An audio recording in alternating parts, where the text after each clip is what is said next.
Whether your beer is in a bottle, can, or glass, kick back and relax. It's Better on Draft.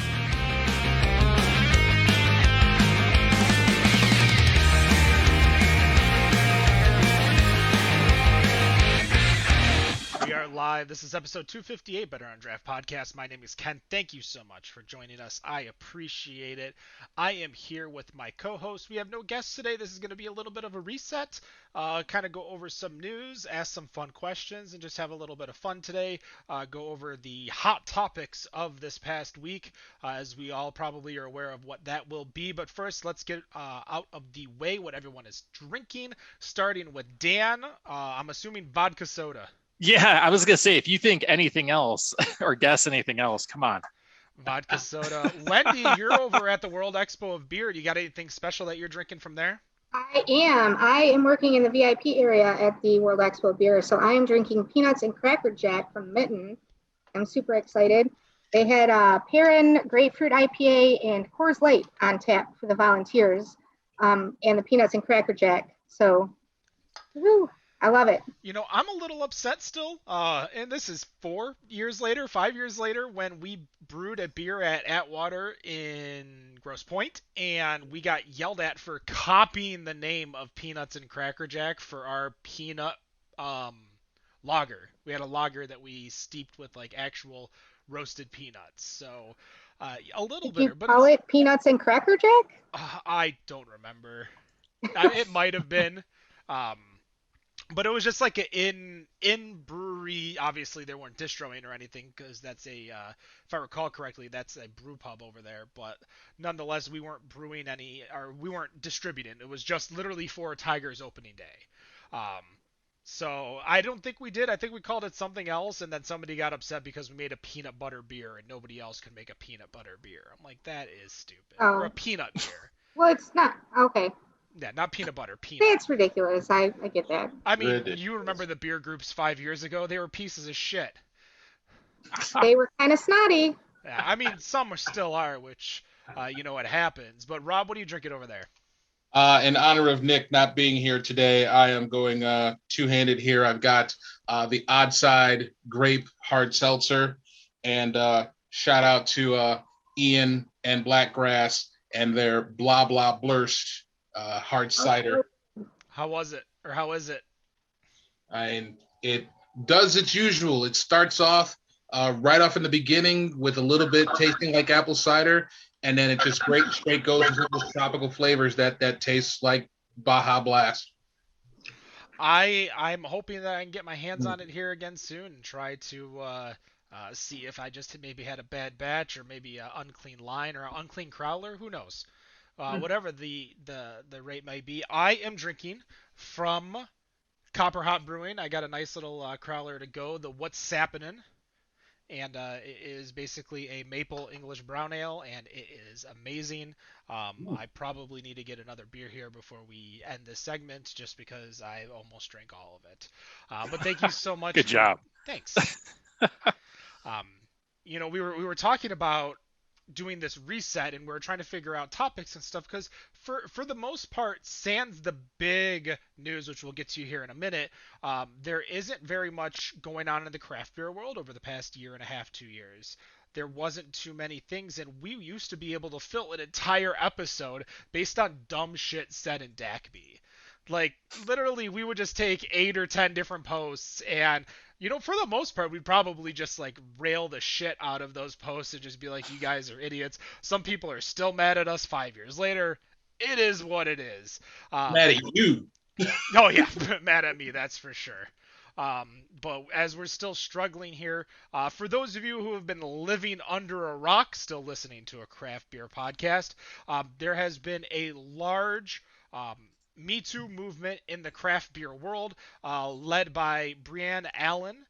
If you go to her Instagram, which is @RatMagnet, a lot of people have been both publicly and anonymously sharing their experiences within the craft beer world. And those are things that we heard during our Drinking While Female podcast, which you can go to youtube.com/better on draft, and you can actually watch the entire episode, including we had a segment where Wendy, who asked the amazing question of Jasmine over at Eastern Market Brewing, what to do when you run into these situations. And it's a must listen, a must watch. Again, please, whatever you're doing, just stop, go grab that podcast episode on your podcast app, iTunes, Spotify, Podcast Addict, Google Podcasts, whatever you may use, and download it, or just head over to our YouTube page. Don't forget to subscribe to us as we're continuing to promote that. But I am going to pass the ball to Wendy because I know she has done a lot of research and information, and she could talk better about this than I can. Yeah, so I've been reading stories all week long. Obviously, this is something that is kind of near and dear to my heart, considering that I, even though I'm not in the industry, I still see a lot of what's going on and have to deal with a lot of the same types of comments that we saw in the stories. It's kind of crazy what has happened in the last week, how much it has snowballed and how big it has gotten. Let's be honest, though, this is not new to the craft beer industry. It is not just the craft beer industry that is dealing with it. I think how we respond to it, though, is going to be a big deal. So I kind of wanted to just ask you guys what your take is on what's been happening over social media this week and what your responses are to it.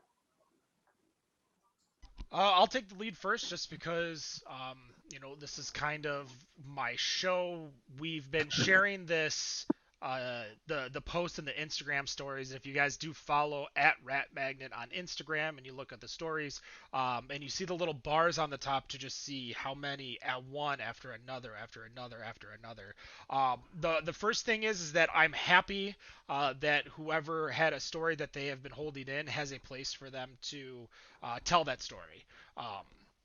If they weren't comfortable telling their family, telling their boss, telling their coworkers, telling their friends, and they just kind of let it in and kept it in because they were afraid to lose their job, afraid of what people would say. I am very, I don't want it to have happened, but it existed, and I'm glad that it exists for people who needed that.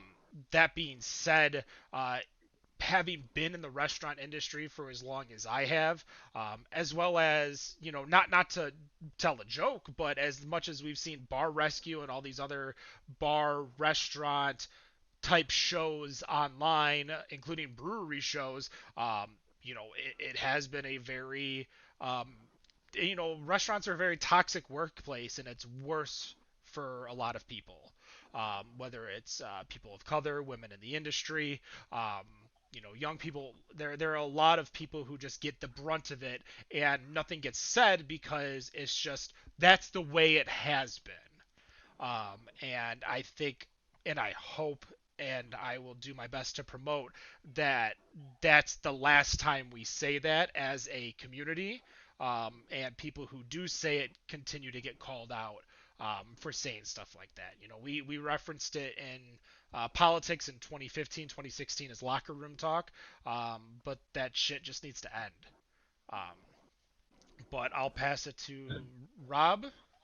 All right. So I would say first with your statement, Wendy, that I would disagree that you are a part of this industry because you do this show. You're doing stuff for World Beer Expo, so you are a part of this industry. So don't discount the stuff that you do, that we do. Hopefully, for the people that watch and kind of learn from the beer maestros that are out there, and all the stuff that we talk about. So that first and foremost.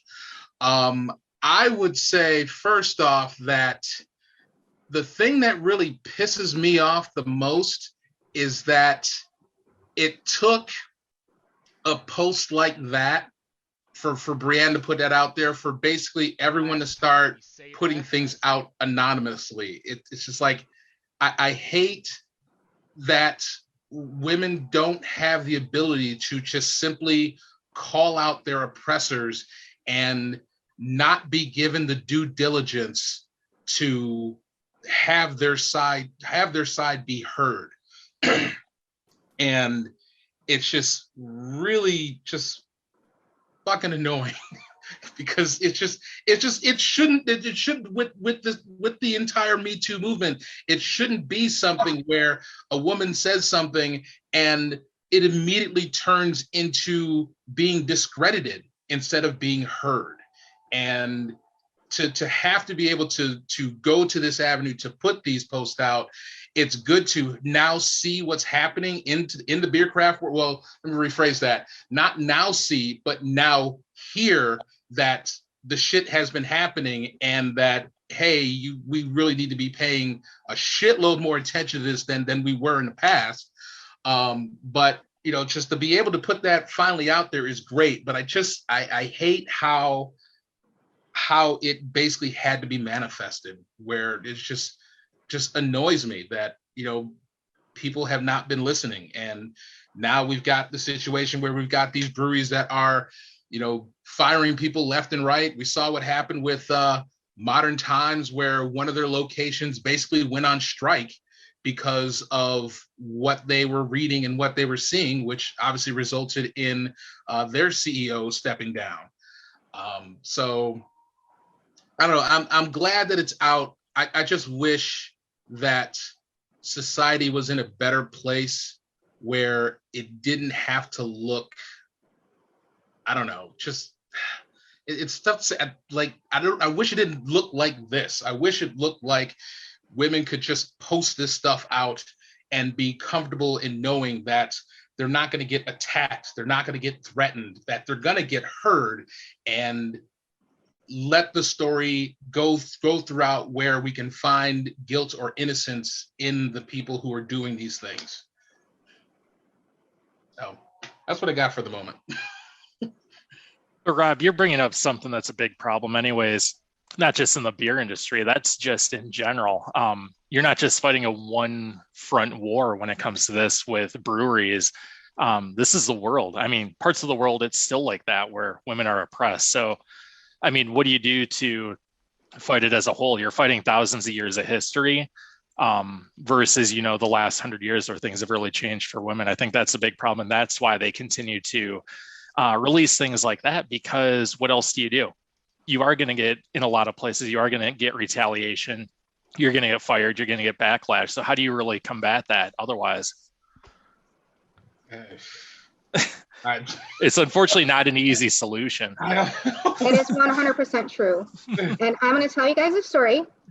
And I want you all to know that I consider you all allies. I've heard and listened to you guys talk for years, even before I came on the show. And I don't believe that you are sexist or bad or racist or any of those things. However, the reason that I went and got my Cicerone, the certified beer server certification, was because there was a show that we did, and we did it was when we first started doing the games after the shutdown. And Ken, when you talked about, you were talking to everybody about why we were going to play this game, and you were like, Dan, you're in another state. You have all these opportunities to go to these other breweries. Rob, you're always out doing stuff. You're a beer trader. And when do you like to drink a lot? And now I understand that wasn't necessarily because I was female or because you didn't, I think it was more because you didn't know me very well and we were still getting to know each other. And it was funny. I make jokes all the time about the fact that I like alcohol. But during that show, I was like, what the fuck? And I was pissed off enough that when we ended the show at like 11:35, I submitted my application for the Fermenta scholarship, specifically because I'm like, well, they think I just like to drink. I have a lot more knowledge than that. At least if I have this paper to show it, they might think differently.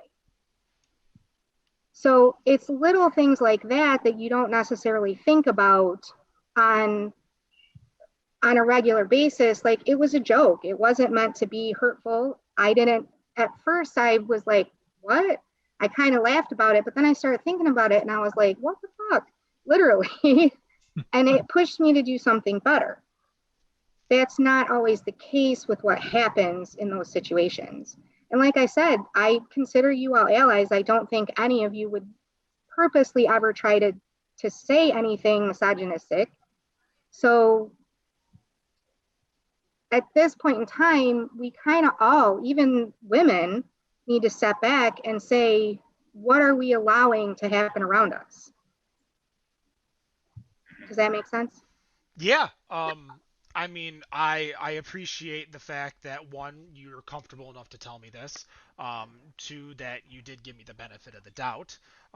Even though you may have not known me more than just a voice on a podcast for years. But no, that's something that, you know, it doesn't matter whether you told me, you know, back then or told me today. It's just something that I appreciate and something that's going to help me be more mindful in the future. So, no, I thank you for, you know, giving me this information and telling me. And I obviously, you do know I appreciate you as a you know, collaborator here on this show. And I'm glad you're still here, and I'm glad that it didn't push you away. You know, part of me is really glad that it, you know, allowed you to continue your education and push you a little further. Not that that was the intention, and that's complete opposite of what, you know, I wanted. But, you know, that's why when we were looking for a new, you know, host, that's why we reached out to you, because we thought you would be of value to this team, and you have been. So we appreciate that, and I appreciate you telling me. Do you want to call it anybody else here so I don't feel like... No, just kidding. No, actually, I want to move on because so there's been a lot of posts in the craft beer groups that we're in. I'm pretty sure we're all part of most of the same groups and everything. But there was one post that was made in the Michigan Craft Beer Enthusiasts that I thought a response was amazing. And one of the females had posted, a woman had posted about the issues that were going on. And there was a man that had said that this isn't acceptable. We need to do something about it. And somebody responded to him and said, and I'm actually going to call him out because I talked to him about it and said, I really appreciated your response. I want to use this on the show.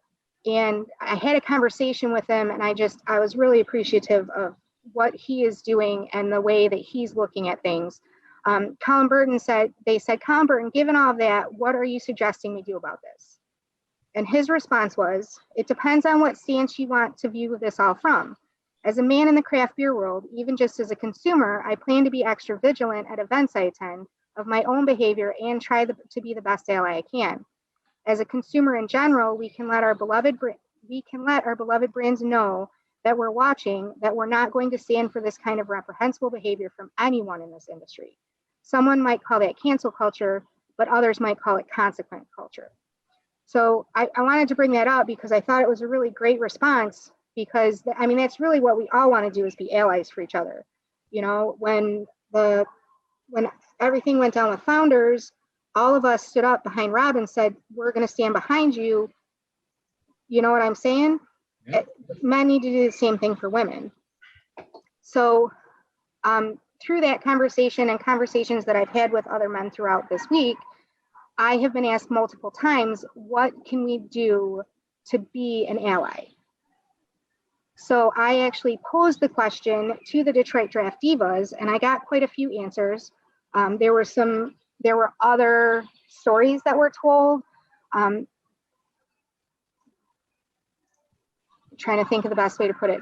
There were other stories that were told, very heartfelt responses. And really what it comes down to is that you need to be an ally and an advocate. By ally, we mean we need you to believe us. That's the first thing that you can do. Rob talked about it in his response, is that we need to be able to tell you this is happening and not be accused of trying to harm somebody. You know, there's been plenty of situations that I've been in my life where I was very fearful, but I couldn't tell people about it because then I put myself in that place. That's a lot of times that's the response that you get. Even my own sister, when I talked to her about the situation, said, why did they continue to work there? well, that's your place of business. This is the business you chose to be in. Why should we not work there? Right. So believing people, doing your best to support it. And Megan Turif actually mentioned, who was on our Drinking While Female episode, said you need to do it even when women aren't present. And I think that's key, is that, you know, we have to stop the boys will be boys attitude. For You know, sure. even myself, I've shunned off things that people have said because, oh, it's just a guy thing. Oh, they had too many drinks. Well, it's not acceptable behavior. I'm not allowed to act like that. Why are they? So those are just some of the things that we can do that men can do to be advocates and allies. Right. And as you said, you got to be both, because, and I'll give you a strange analogy that I gave during my work's diversity day this week, that I said, you have to be both, because you can't be standing on one corner holding a sign saying stop Asian hate, but look at the other corner and watch Jet Li get his ass beat by 3 people with baseball bats. Right. You have to Yep. be able to do both. And if you can't do both, then get the fuck out of the way. Adapt or die. That's what it is. Right.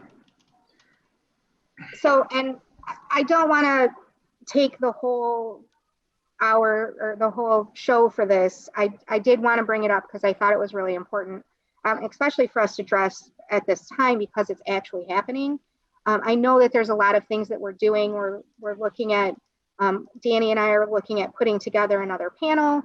I'm working on the Women in Beer series that I do every week. I want to make that something bigger. And that's something we've been talking about for a couple of weeks now. It's not just because of this. But I did want to address one last thing, and that's how do we respond to those breweries that have been called out? Rob, I think you posted in one of the groups on Facebook the spreadsheet that was made of all the allegations that listed the brewers and what the allegations were. And I think that hit even harder to me than reading the stories, because I have been reading those stories since they started posting. But that spreadsheet, I sat down at work and I actually had to leave my office at lunch because I was so upset, because so many breweries that I love are on that list. And I want to say, I want them to do better, basically, is what it's coming down to, because I don't want to have to tell them I'm not going to buy your beer because you can't treat people properly. Right. And, you know, from what I said from the beginning with Founders, when Founders fell off the list for me, that told me that, you know, I've got 370 some other breweries in Michigan. I don't need you. And yeah, looking at that list was the same for me, was seeing some breweries on there. It's just like, damn, I like Modern Times. I like Hill Farmstead. And so some of those breweries, and it's just like, you know, if you don't do better, I don't want to cut you out, but I'm gonna cut you out if I have to, and it's gonna suck. But I'm going to do that part if that is part of advocating for the equality that, you know, women deserve in this business. Then out, you gone. I'm not gonna deal with it. So I'm there, and I hated looking at that list myself because it was just so damn long, and I don't understand. You know, men suck. Let's just put it that way. I'm gonna say it just like what my wife says. Men fucking suck, and I get tired of this shit where all of this shit happens.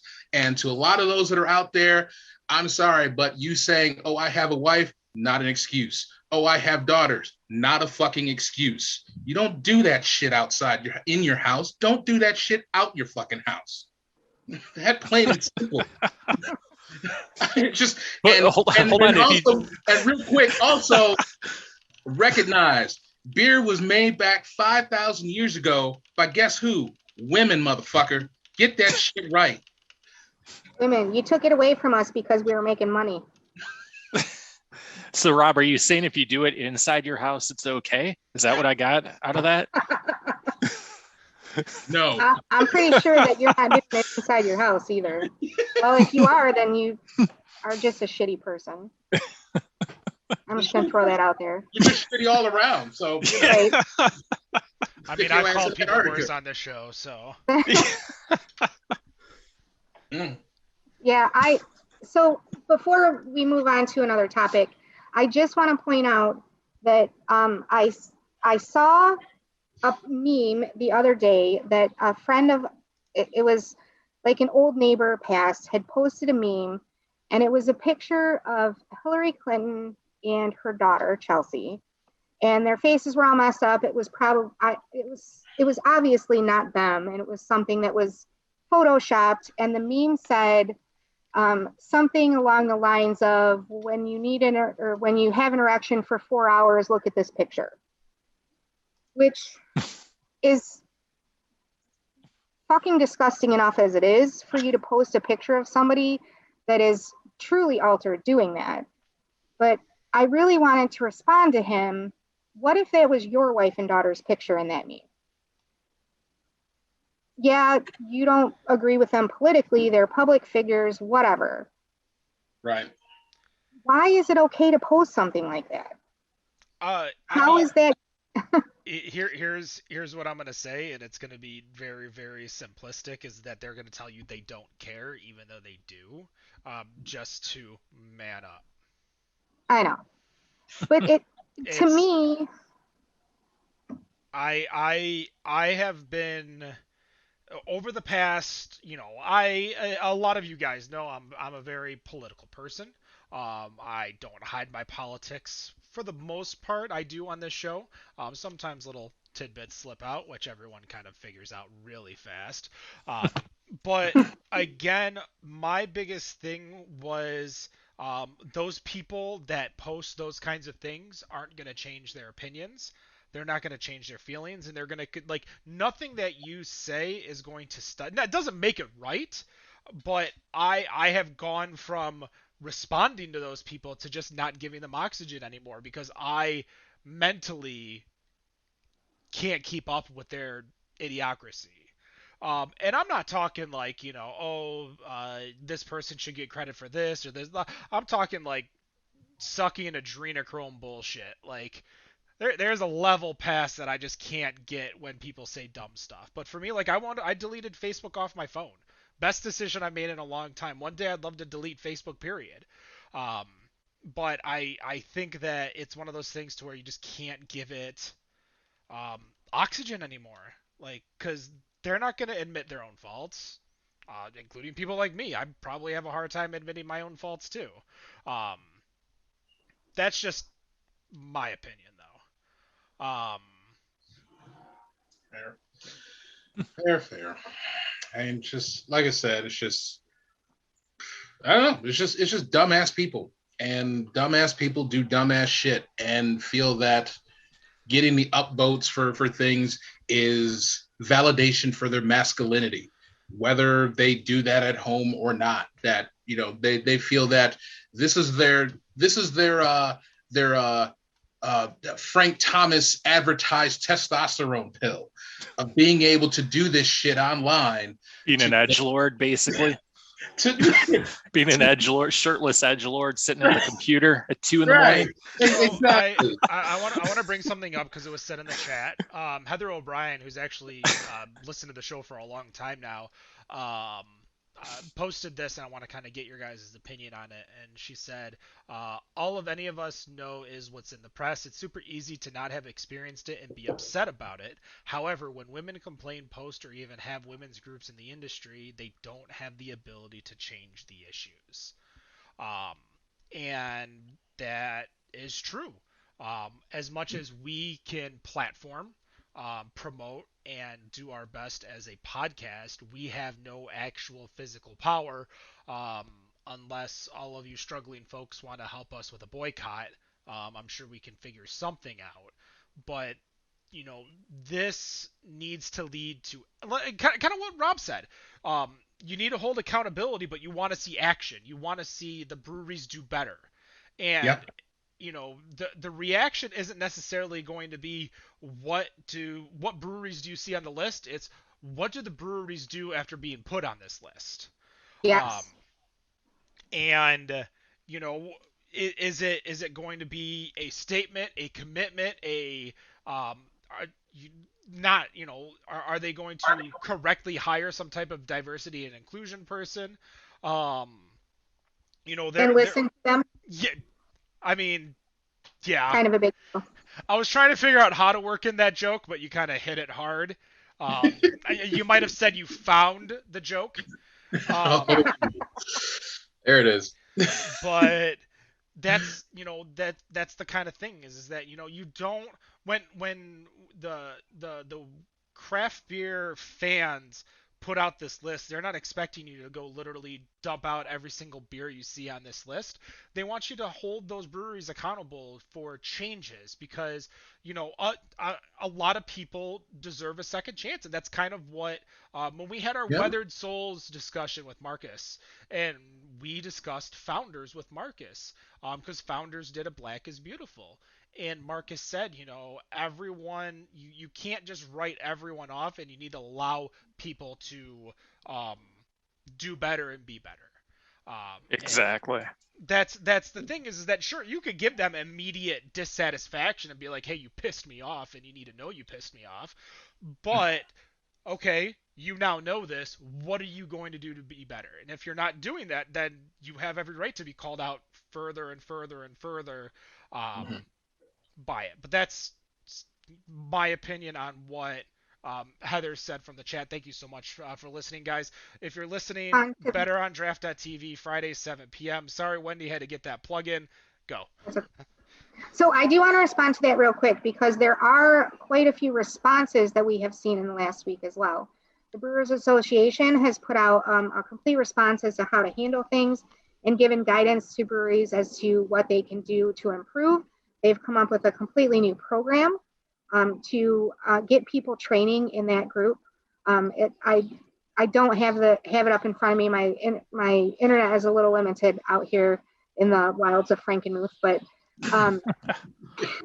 the Cicerone program has launched an investigation into the allegations that were made against one of their employees. There are breweries that are taking action based on what they've heard that is not threatening lawsuits against the person, against Brianna or Brianne. Brianne, I think, yeah. Brianne. So I'm not 100% sure how to say it, but I really appreciate what she's done. And again, my response to those breweries will be based on the actions that they take based on the allegations that have been made. Yeah. And I would say, definitely a shout out to groups like Detroit Draft Divas, to Fermenta, to Pink Boots, groups like that where they're giving a place where women can be a part of this industry and a place where they can feel safe in this industry, because obviously there are a whole shit ton of shit bags that are out there that are messing everything up. And kind of to go back with the whole advocating by potentially banning and stopping your purchases at breweries. Now, granted, as Ken has brought up about Founders doing a Black is Beautiful, that still has not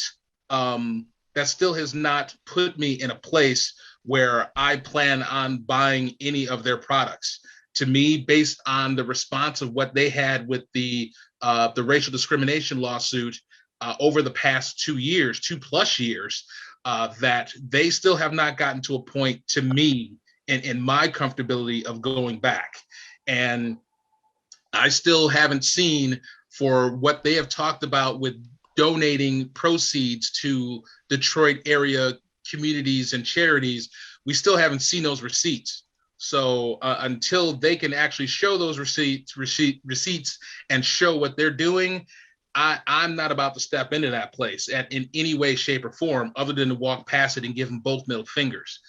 So there are the other places that, if you feel to the point where you need to, stop buying their products, then that is another form of advocacy in doing not only that, but definitely potentially stopping other people from buying their products by informing them if they don't know already. Because I tend to do that sometimes myself, where I see a black person who is buying Founders, and I'm like, yo, Do you know what happened? do you know what happened? And it's just I feel like it has to be put out there.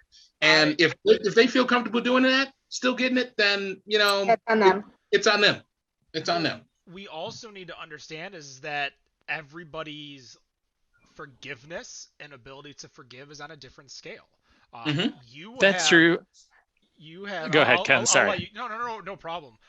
You have the authority of a lot more information that anybody could have on the subject, Rob, regarding Founders.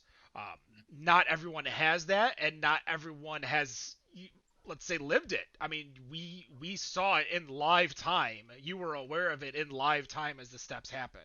That's something completely different than, say, rando person number 4 you see at Zatuna Liquor in Rochester Hills picking up a 6-pack of Founders and said, they might have been like, they hired someone else. I believe there is a new diversity and inclusion manager. I thought I saw his last name is Lee.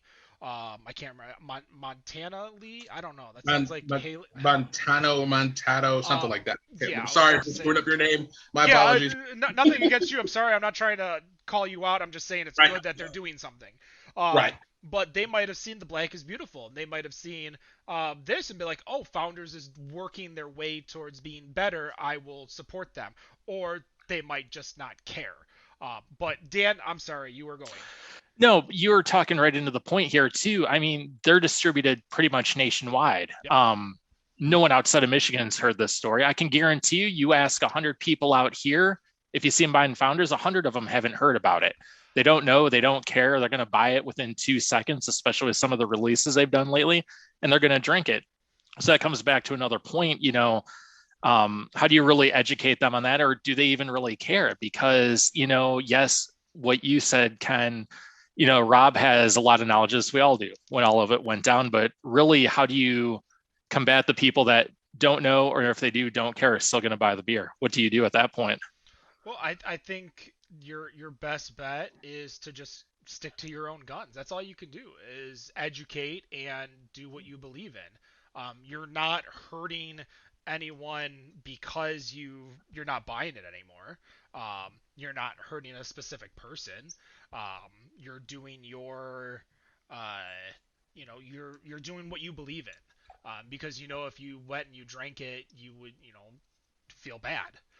Like for me, like I had this conversation because I am with the community, and I feel like I'm an ally of the community, but I also had a $50 gift card to Founders literally for like 3 years that I did nothing with.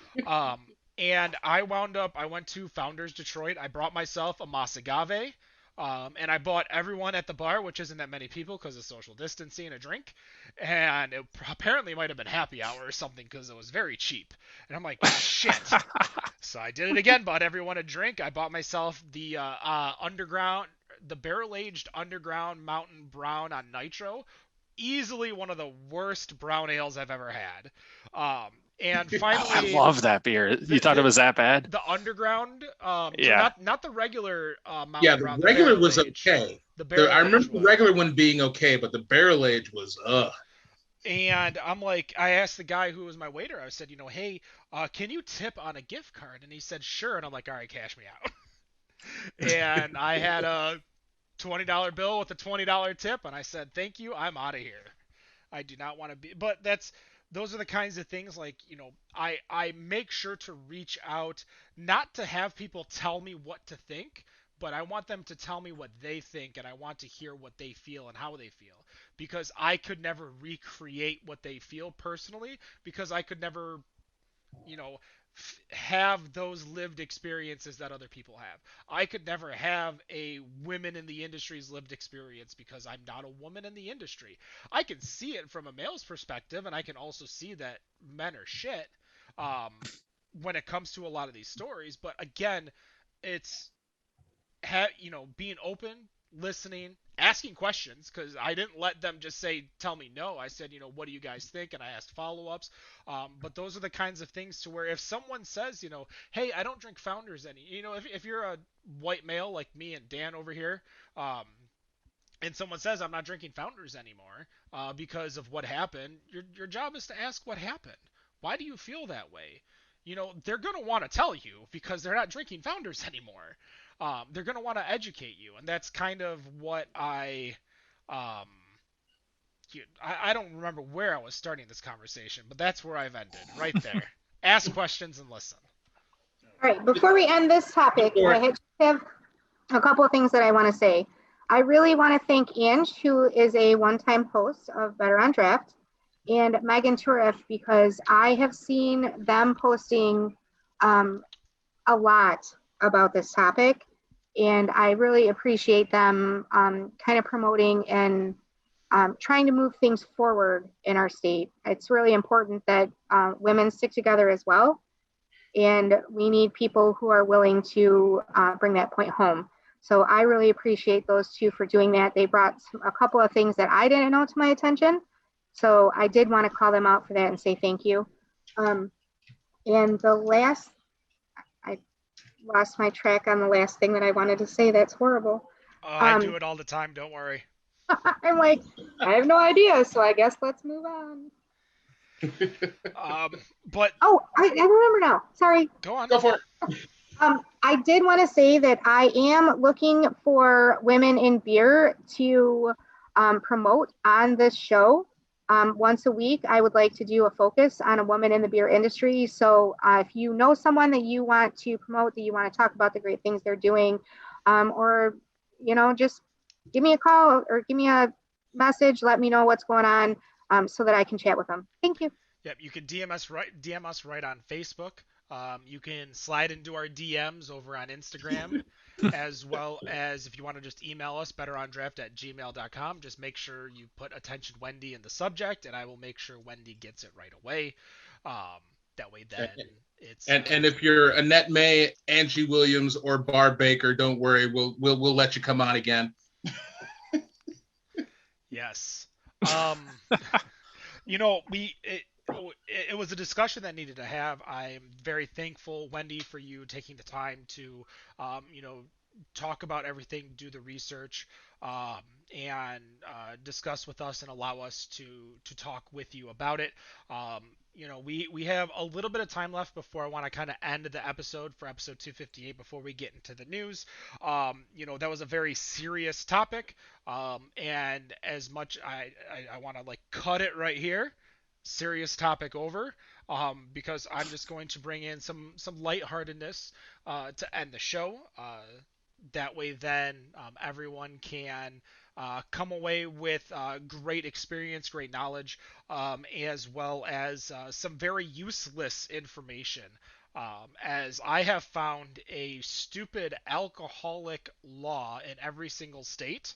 Oh no. Now, mind you, this is 3 years old, but we're going to go around a couple times. Just give me a state, and I'm going to tell you the dumb law, and if we decide to talk about it more, we will.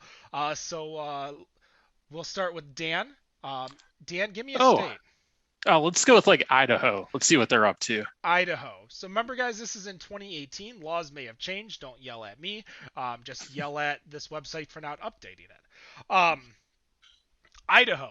A few states, including Idaho, do not allow liquor licenses to be given out to more than one person for every 1,500 people. It's actually true in Michigan, too.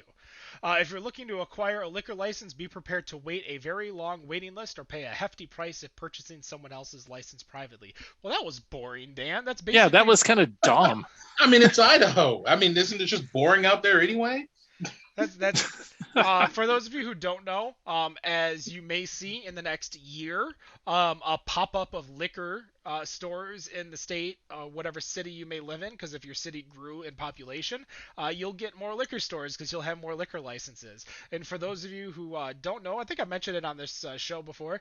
I had a teacher knock me down for incorrect pricing on a business plan for a liquor license because she thought a liquor license cost $250,000. When you're buying it from someone where a city doesn't have a liquor license, sure shit, it costs that much. But if your city has a liquor license that is available, it doesn't cost you much at all. A couple, I think $5,000 at most. So, Wendy, you can do better. Give me a state. Let's go with Colorado. Colorado. Rocket Mountain High. All right. Did you know that it says, I'm sorry to say it, but your legal rights of riding a horse while intoxicated stop at the state lines of Colorado. Interestingly, a horse is considered a vehicle in the state, and subsequently you'll get a DUI if found driving a horse drunk. Oh, it's amazing. Well, it is amazing. I've decided already that I'm never ever going to ride a horse in the mountains again. So I'm pretty sure I won't ride a horse in Colorado. All right, no horse riding for Wendy in Colorado. Dan, no liquor license buying for you in Idaho. Rob, can you do better than those two? I was actually going to take from the chat. So Jason Krupka came up with Illinois. So I was going to throw up with Illinois. Dan, it's Marine. It's our boy Marine. Is it actually? I believe so. Damn. Jasan. That's the only Jason I know that spells that. All right. Illinois. Recently, in 2017, Illinois raised the penalty from business offense fine to a class 4 felony to import 45 liters or more of liquor into the state without a license to do so. That means if you bring more than 108 liters of wine or 118 liters of beer into the state without going through the proper hoops, you're looking at a minimum 1 year in jail. Isn't that basically what they changed here in Michigan? They may have. I know they changed. I mean, the whole point is basically a tax issue when it comes to Michigan, which is why Right. You don't want people to cross that much. If you can prove you're drinking for yourself, then nobody cares. The whole point is to stop you from going to like Kentucky and buying cheap ass whiskey, and then I'm pretty sure Rob's frozen right now. Oh, there you go. He moved. Yeah, mine froze too. I don't know what's It going was on. too. Yeah. So going to Kentucky and paying like 1/10 of the taxes and then reselling it in Michigan for at cost or whatever the normal sale cost is. Right. Okay. All right. So I am gonna go with actually this is where I'm gonna be going for my 35th birthday this year. We are driving to Maine. You're driving? We're driving 13 hours. It's a one-day drive. It's a long drive. I drove to North Carolina. Remember our drive to North Carolina? Oh, wait, that's right. Yeah. I've made that drive a number of times, so I know. Can I give you a list of things to bring back? Yes, you can. Maine, establishments are not allowed to sell alcohol on Sundays before 9 a.m., almost like Michigan's old law of 12 a.m. Unless, that is, if St. Patrick's Day falls on a Sunday, then alcohol can be sold as early as 6 a.m. Right. So good old Maine. they still have a Sunday early alcohol law. I mean, 9 a.m. isn't that crazy. 12 a.m. or 12 p.m. was pretty crazy, especially for Lions games. Yeah. Or there was, remember when, before that law changed for the license where at 7 p.m. Christmas Eve you couldn't buy alcohol until 7 a.m. the day after Christmas? Yeah, that was stupid. I mean, we're not even a decade from that law changing. So, Dan, give me another state. We'll do one more round. Oh, let's go down to Mississippi. See what's going on there. You had to go south. Mississippi. Yep. Don't quote us on this, but Mississippi is said to have no open container laws for drivers. But don't go crazy. It only applies if the driver stays under the national legal limit. So grab your roadies. You can drink while you drive, Dan. I'm in. We're heading over there. No. I mean, I've done dumber things. Wendy. I am going to go with Florida, Oh, since shit. some of our most interesting news comes from there. Can't drink with an alligator. In Florida, alcoholic beverages are prohibited during hurricanes. Okay, it makes sense if establishments are not open to serve you during a hurricane, but not even at home. Who the fuck is drinking during a hurricane anyways? That might be the stupidest thing you could do. Well, I Well, might Dan, want to. it's Florida Man. Yeah, How all close fun and to the games. path am I? it's all fun and games till your roof comes off while you're drunk. Speaking of raising the roof, Rob, I need to get some insulation in this roof. This is what happens when you don't run the AC when it's 90 degrees. somebody called Oh, us asking Lord. if we were hot, and I could see some sweat on Dan. I know I had some. I know Rob's got some. Yeah, that's shout out to my boy Mike LeBeau up there, up in the UP in Ironwood, at the basically being able to throw a rock at the border of Wisconsin. So we'll actually go with Wisconsin on this one. Wisconsin. Let's see here. Sorry, I was reading the chat. Dan, you got to read the chat for the joke that just came through. Wisconsin. The state has had some back and forth when it comes to the legal drinking age. However, if a properly licensed establishment allows it, a parent or guardian is allowed to purchase alcohol for their child in a bar, regardless of the child's age. What? We've talked about that a few times on this show, because the legal drinking age, if I recall correctly, the legal drinking age in the United States is technically 18. But every state has their own rule to make it 21, because if you don't do that, you lose funding for the roads. Mm-hmm. There's something that involves losing funding for the roads if you lower the drinking age. So maybe the federal drinking age is 21 and you can't statewide lower it. Well, you can, you just lose that funding. Well, that makes sense why then you can get alcohol at 18 on a military base. I mean, not to go political here, but I've always thought if you're 18 and you can be in the military, you should be able to drink, smoke, and do whatever the hell you want wherever. Oh, I agree with that too. Yep. Well, you want to go to Vegas and go into a casino and you flash your military ID and you were born, what's 18 years ago? 2003? Fuck yeah. Damn. Why you gotta say stuff like that? I know.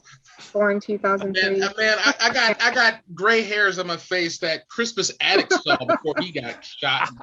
So shit. All right, here's the last one. Michigan. This is a fun one because we've talked about what a pint is on this show. Of course, a pint glass doesn't necessarily mean 16 ounces. It's just a style of glass. Like this glass right here, which I'm drinking a single cut heavy boots of lead. This one seems fair. Bars and restaurants in Michigan are not allowed to advertise that they sell pints of beer. And before you get too upset, they're not allowed to advertise it unless they are serving all 16 ounces. If drinkers are suspicious that they're being shorted, they can file a complaint. So if you order a pint of beer at a restaurant because the restaurant says they sell a pint and it's not 16 ounces, you can file a complaint, I'm guessing with the MLCC. I don't know what happens, but you're not going to be Did Red Robin just go through something like that? Quite possibly.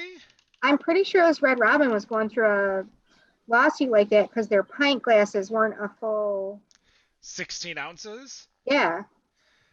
That's some Subway ain't a foot long bullshit if I ever heard it. Wait, they're not?